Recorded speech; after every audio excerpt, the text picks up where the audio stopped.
Good morning, students. In my today's lecture, I am going to start lesson number 2 from supplementary reader, and the name of the lesson is Bringing Up Curry. Lesson का नाम है Bringing Up Curry. Before starting of this lesson, I want to discuss something on pet. Pet, आपने नाम सुना है? What is the meaning of pet? Pet meaning is पालतू जानवर, जिसे हम क्या कहते हैं हिंदी में? पालतू जानवर। आपने बहुत सी फैमिलीज में, या हो सकता है आपकी ही फैमिली में पैट हो। Generally we see cat, dogs as pet. हम जब भी देखते हैं, मोस्टली फैमिलीज में देखते हैं, तो कैट, डॉग यही हमें पालतू जानवर दिखाई देते हैं। बट इन मैनी फैमिलीज काऊ आपने देखा होगा, है ना, वो पाल के रखते हैं, या फिर रैट्स भी पालते हैं कुछ लोग, है ना। कुछ लोग बहुत एडवेंचर टाइप के होते हैं, तो वो क्रोकोडाइल तक भी पालते हैं, है ना। तो ये जो एक हैबिट होती है, इसमें क्या होता है कि जब कोई भी अपने घर में पैट लेकर आता है, तो मोस्टली वो एक छोटा बच्चा ही अपने घर में लेकर आते हैं। अब जब वो एक छोटा बच्चा अपने घर में लाते हैं, तो वो बच्चा कैसे बड़ा होता है, उसे बड़ा करना इतना आसान नहीं होता है। वो एज अ फैमिली मेंबर हमारे घर में रहता है, फाइन। तो कैसे वो बड़ा होता है और हमें उसके लिए क्या क्या स्ट्रगल करने होते हैं, ये सभी चीजें हम जब एक पैट को पालते हैं, तो ये सब हमारे सामने कंडीशंस आती हैं। इस लेसन में हम इसी थीम को लेकर पढ़ते हैं। जैसा कि नाम है लेसन का, ब्रिंगिंग अप करी। इसमें करी जो है एक एलिफेंट है।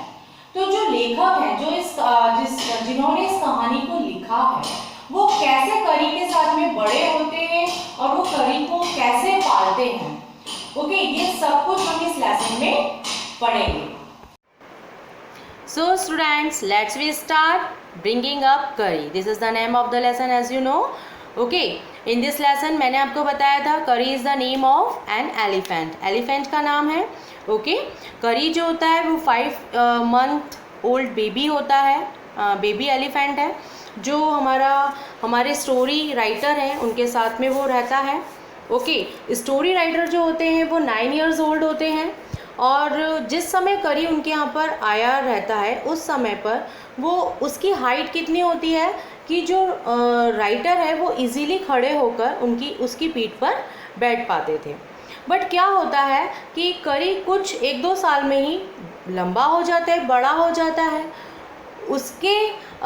उसी की तरह जो हमारे लेखक हैं वो बड़े नहीं हो पाते, तो उन्हें बड़ा स्ट्रेंज लगता है कि ऐसा क्यों होता है, ओके। फर्स्ट पैरा में आपको यही दिया हुआ है। इसके बाद में आपको ये बताया गया है इस लेसन में कि करी कहाँ पर रहता था। करी रहता था एक पवेलियन में, जहाँ पर उसकी जो रूफ थी वो घास फूस की बनी हुई थी। वो रोज़ सुबह लेखक के साथ में नदी की तरफ जाता था नहाने के लिए।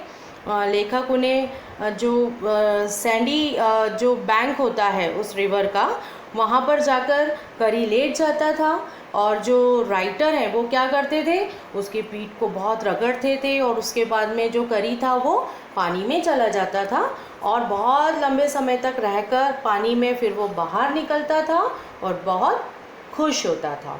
सो हमने आज फर्स्ट पैराग्राफ समझ लिया है। Now come on the second paragraph. Second paragraph में आते हैं, जिसमें हमें करी की कुछ ईटिंग हैबिट्स के बारे में पता लगता है। करी को क्या पसंद है? करी को जो ट्विग्स होते हैं, ट्विग्स कैसे, टहनियाँ, जो मुलायम टहनियाँ होती है ना पेड़ की, वो उसे खाना बहुत पसंद होता है। तो इसके लिए जो राइटर होते हैं वो बहुत ही मतलब उसके लिए मेहनत करना पड़ती है, उसको कलेक्ट करना पड़ती थी। जब वो बैंक से रिटर्न आते थे, बैंक कौन? नदी के किनारे से। नदी के किनारे से जब वो वापस आते थे, तो वो करी को एक जगह पर छोड़कर वो जंगल की तरफ जाते थे, और वहाँ पर जाकर वो मुलायम टहनियाँ कलेक्ट करते थे, ओके। तो वो जो टहनियाँ थी वो करी को बहुत पसंद थी। करी का वज़न कितना था? करी का वज़न था 16 kg, है ना, उसका वज़न था। और उसको क्या खाना बहुत पसंद था? डिलीशियस ट्विग्स, ओके, वो ट्विक्स खाता था फिर भी उसका वज़न कितना था, 16 kg। फाइन स्टूडेंट्स, इसके बाद में हम पढ़ते हैं कि वो किस तरह से एक बच्चे को उस नदी में से बचाता है। क्या होता है, एक दिन जब जो लेखक है हमारे, वो जब उसके लिए ट्विक्स कलेक्ट करने जाते हैं, तो जब वो वापस आते हैं तो जहाँ पर वो उस करी को खड़ा रखते हैं डेली, वहाँ पर देखते हैं कि करी वहाँ पर नहीं है। तो वो उसे ढूंढते हैं। जब वो उसे ढूंढते ढूंढते नदी की तरफ आते हैं, तब उन्हें हल्का सा कुछ पानी के अंदर ब्लैक सा दिखता है। एक्चुअली वो करी की पीठ होती है, बैक होती है करी की, जो वो उनको दिखती है। वो उस तरफ जाते हैं और देखते हैं कि अरे करी तो शायद डूब रहा है, पर वो ये सोचते हैं कि मैं इसे कैसे बचाऊं, ये तो मुझसे बहुत भारी है, मैं इसे कैसे निकालूंगा, मैं कूद भी जाऊंगा तो उसे बचा नहीं पाऊंगा। बट कुछ समय के बाद वो देखते हैं कि करी के साथ में शायद कोई और भी है जो वहाँ पर डूबा हुआ है, नदी में डूबा हुआ है, और करी उसकी मदद कर रहा है। तो वो उसको बचाने के लिए नदी में कूदते हैं।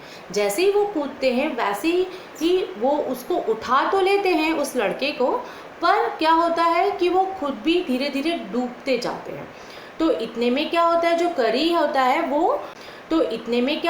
करी होता है वो उनकी गर्दन पर अपनी सूंड को लपेट देता है।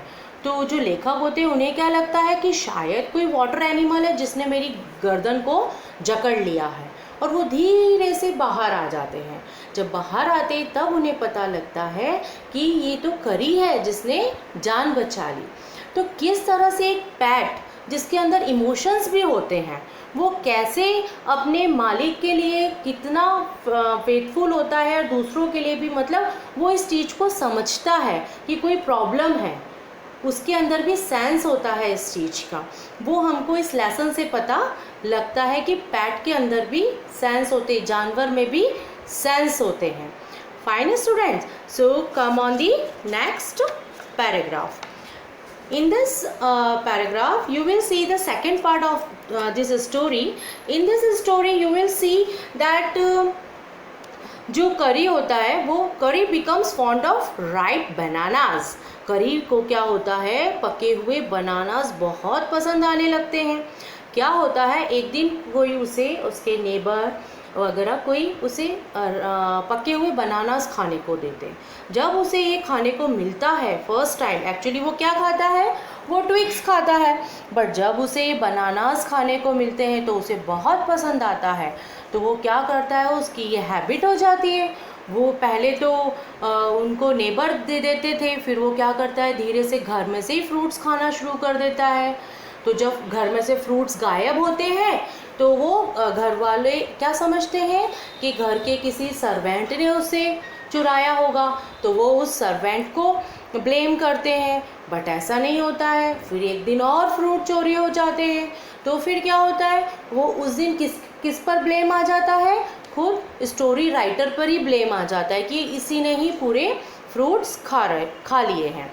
तो वो राइटर को बहुत गुस्सा आती है क्योंकि उसने तो ऐसा नहीं करा होता है। तो वो क्या करता है, एक दिन वो ऑब्ज़र्व करता है कि कोई घर की विंडो से एक ऐसा ब्लैक सा कुछ आता है और फ्रूट्स की जो बंच होता है वो पूरा बाहर लेकर चला जाता है। तो एक्चुअली वो ब्लैक कलर का होता है, तो वो क्या इमेजिन करता है कि शायद वो स्नेक है। वो सोचता है कि अरे सांप आया और वो फ्रूट्स लेकर चला गया, है ना। तो वो उसको वही समझता है, बट वो उस चीज़ को फॉलो करता है। जब वो देखता है, बाहर जाकर देखता है कि ये कौन था, तो उसे पता लगता है अरे ये तो करी ही है जो फ्रूट्स को लेकर चला जाता है। आपको पिक्चर में दिख रहा है इसको, फाइन। तो ये कौन होता है, करी होता है जो फ्रूट्स को बाहर लेकर जाता है। बट इसके लिए क्या होता है, जो राइटर होता है वो उसको पनिशमेंट देना चाहता है, क्योंकि ये तो गलत बात होती है कि कोई भी चीज़ की चोरी करना और इस तरह से उठाना। क्योंकि जब तक हम किसी भी चीज़ को हम फीलिंग नहीं करवाएंगे, चाहे वो एनिमल हो, तो वो गलत चीज़ आगे बढ़ती जाती है। फाइन, तो वो इस चीज़ के लिए सोचता तो है कि मैं इसे पनिशमेंट दूँ, but for a animal to give punishment it's too tough task. So students, अभी तक हमने क्या समझ लिया करी के बारे में, कि उसकी डेली रूटीन क्या थी, उसकी ईटिंग हैबिट्स, देन वो किस तरह से नरेटर की हेल्प करता है, ओके उस बॉय की हेल्प करता है, देन वो कैसे बनानास को लव करता है, एंड फिर उसको पनिशमेंट की हमने जो एक बात थी वो भी समझ ली। अब हम आते हैं करी की ट्रेनिंग को लेकर, है ना। एक्चुअली क्या होता है, चाहे ह्यूमन बीइंग हो या फिर एनिमल हो, उसके लिए एजुकेशन बहुत ज़रूरी होती है। उसे कुछ ना कुछ हमें सिखाना होता है ताकि वो लाइफ में आगे बढ़ सके। फाइन, तो ऐसे ही जब हमारे पास कोई पेट होता है तो हम उसे बहुत कुछ सिखा कर रखते हैं। तो करी को लेखक ने क्या क्या सिखाया था। एक्चुअली एलिफेंट के लिए एक वर्ड होता है धत, धत जिसका मीनिंग होता है बैठ जाना। तो जब हम एलिफेंट को धत कहते हैं तो वो बैठ जाता है। तो ये चीज़ करी को सिखाई गई थी। इसके बाद एक और वर्ड है माली। जब माली बोलते हैं और उसकी ट्रंक को पुल करते हैं, खींचते हैं तो आगे की तरफ, तब उसका मीनिंग उसको समझ में आ जाता है कि मुझे अब चलना है। It is the signal to walk. वो क्या करता है, चलना शुरू कर देता है। इसके अलावा जो एक बहुत ही बढ़िया एक सिग्नल होता है एक एनिमल के लिए, मास्टर कॉल। एक्चुअली क्या होता है, जो भी मालिक होता है वो कभी ना कभी अपने पैट को एक सिग्नल या ऐसा कुछ एक आवाज़ या कोई ऐसी कुछ साउंड वर्ड ऐसा कुछ होता है जिससे उसको एनिमल को पता लग जाता है कि मेरा मालिक मुझसे क्या कहना चाह रहा है। इसी को हम मास्टर कॉल कहते हैं। मास्टर कॉल, जब भी मास्टर कॉल होता है तो वो एनिमल कहीं पर भी हो वो आपके पास में एनी हाउ आ जाता है। तो जैसे इसमें एक एग्जाम्पल लेखक ने लिया है कि मान लीजिए अगर लेखक जंगल के अंदर घने जंगल में कहीं घूम जाता है और उसे रास्ता नहीं मिलता है, वो भटक जाता है, तो वो मास्टर कॉल के थ्रू उस करी को आवाज़ लगाता है। तो करी कहीं से भी वहाँ पर आ जाता है पेड़ों को तोड़ते हुए और मास्टर के लिए एक रास्ता बना देता है ताकि मास्टर घर तक पहुँच सके। तो आपने देखा एनिमल्स के अंदर भी कैसे सेंस होते हैं, फीलिंग होती है, इमोशंस होते हैं, मास्टर के प्रति वो कितने वफादार होते हैं। Okay students, so this lesson is now completed. So students, I hope you enjoyed this lesson. We will meet with the new lesson in the next video. Good day.